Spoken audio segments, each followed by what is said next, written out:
Et on va parler de ce live TikTok, un direct du président de la République qui répondait aux questions des Français sur l'Ukraine. Il a commencé en présentant une carte de l'Ukraine à l'envers. Alors vous voyez, ici c'est effectivement les territoires que les... Ah pardon, c'est une carte de la France que les Allemands avaient pris à la France. Et puis il a ensuite fait tout un réquisitoire pour plus de dépenses d'armement avec un grand emprunt pour que les Français investissent leur argent dans les armes de guerre. Des questions aussi sur le free speech, sur les fermatrolles russes. On va écouter. D'abord, il va la semaine prochaine, Emmanuel Macron, aux États-Unis, convoqué par Donald Trump. Voilà ce qu'il compte lui dire à Donald Trump. Et donc, ce que je vais faire, c'est je vais lui dire, au fond, tu peux pas être faible face au président Poutine. C'est pas toi, c'est pas ta marque de fabrique. Non, c'est pas toi ça, Donald. Il faut que tu penses Rocky Balboa, l'œil du tigre, comme on l'avait mis en intro. Il va falloir y aller et rentrer dans l'art. Prends ça, Poutine, c'est un peu ça. Donc, un coaching de Donald Trump, c'est ce à quoi il faut s'attendre de la rencontre entre Emmanuel Macron et Vladimir Poutine. Ensuite, il répondait à des internautes sur TikTok, puisqu'il est devenu le président TikTok. J'ai Laura sur TikTok qui m'écrit « Bonne soirée. Que pensez-vous de l'annulation des élections présidentielles en Roumanie ?» Merci Laura pour la question. Il dit que c'est bien et que finalement c'est pas plus mal que quand les gens votent mal qu'il y ait des cours suprêmes pour annuler les élections. Évidemment, ça va dans le sens du discours de J.D. Vance lorsque le vice-président américain s'est invité ou était invité plutôt à la Munich Security Conference, une conférence sur la défense en Europe et où il expliquait aux leaders européens que s'ils ont peur de leur peuple, il ne peut rien pour eux et que les valeurs européennes étaient en train d'être foulées aux pieds avec la censure des élections en Roumanie, avec aussi l'attaque du free speech, cette liberté de parole. Voilà ce que dit Emmanuel Macron du free speech. Il faut faire attention, il y a une espèce de faux discours qui est en train de rentrer là, qui est la défense du free speech.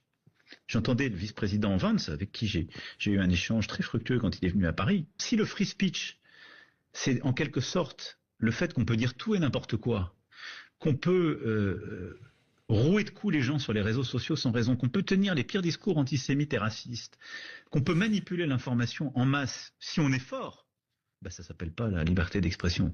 C'est pas vrai. C'est pas vrai. Non, mais c'est pas ça la liberté d'expression. C'est aussi peut-être avoir une liberté d'opinion. Évidemment qu'il y a des choses qui sont régies par la loi, l'antisémitisme, le racisme, la violence, tout ça n'a pas lieu d'être ni dans la vie réelle, ni sur les réseaux sociaux. Mais la question de la censure, elle est centrale avec le DSA, avec aussi ce bouclier pour la démocratie, emmené par Nathalie Loiseau, qui est proche de la galaxie des fondations Soros, qui voudrait voir des ingérences, mais jamais l'ingérence américaine. Et donc le free speech, quand c'est J.D. Vance qui en est l'avocat, ça pose un problème à Emmanuel Macron. Et puis on se rappelle qu'Emmanuel Macron, lui, a utilisé sa liberté de parole, même en allant plus loin, et à une époque, en publiant sur les réseaux et à la télévision un entretien privé qu'il avait avec le président Poutine. C'était très mal passé, ça donnait ça. Bon, je suis heureux de t'entendre, Vladimir.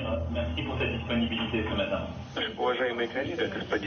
Et voilà, et c'était plus de 10 minutes d'un entretien confidentiel entre le président français et le président russe, publié comme ça pour expliquer que Vladimir Poutine disait n'importe quoi et que Macron devait le recadrer. En termes de diplomatie, on a connu mieux, mais avec un ministre des Affaires étrangères qui ne prendra pas le ministre des Affaires étrangères russe si jamais il l'appelait et qui préfère ne pas lui parler, on voit l'état de la diplomatie française. D'ailleurs, Emmanuel Macron parle d'une nouvelle ère. Et puis, on va devoir faire des choix. Et donc, au fond, le message que je veux vous passer, c'est qu'on rentre dans une nouvelle ère. On n'est plus sûr d'avoir ce qu'on appelle les dividendes de la paix, ce que nos aînés, nos grands-parents ont eu. C'est-à-dire un monde en paix où on pouvait, en quelque sorte, réfléchir pour nous-mêmes dans un monde où il n'y avait plus de risques. Le risque est là.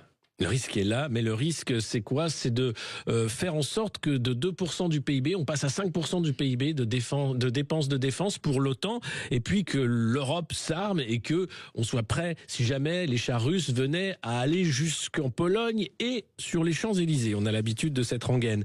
Et puis, petite cerise sur le gâteau, pendant ce long direct sur TikTok, évidemment, le président de la République a évoqué les fermatrolles russes et l'incroyable histoire des punaises de lit.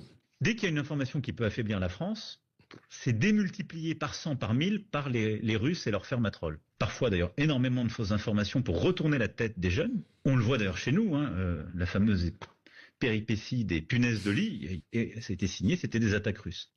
Eh oui, c'est les Russes. Les punaises de lit, c'est les Russes. D'ailleurs, on va écouter ces fermatrolles russes qui ressemblent bizarrement aux chaînes d'infos en continu françaises qui parlaient des punaises de lit. Pardon, on va lancer l'extrait tout de suite. Ah, attention. Punaises de lit, un coup des Russes. Les punaises de lit ne font aucune distinction. Il y a une recrudescence des punaises de lit du fait de la mobilité des voyageurs. Comment éviter les punaises de lit? Leur présence n'est pas due à un manque d'hygiène. C'est un couple victime de punaises de lit. La présence de punaises de lit dans les logements. Punaises de lit. Punaises de lit. Punaises de lit.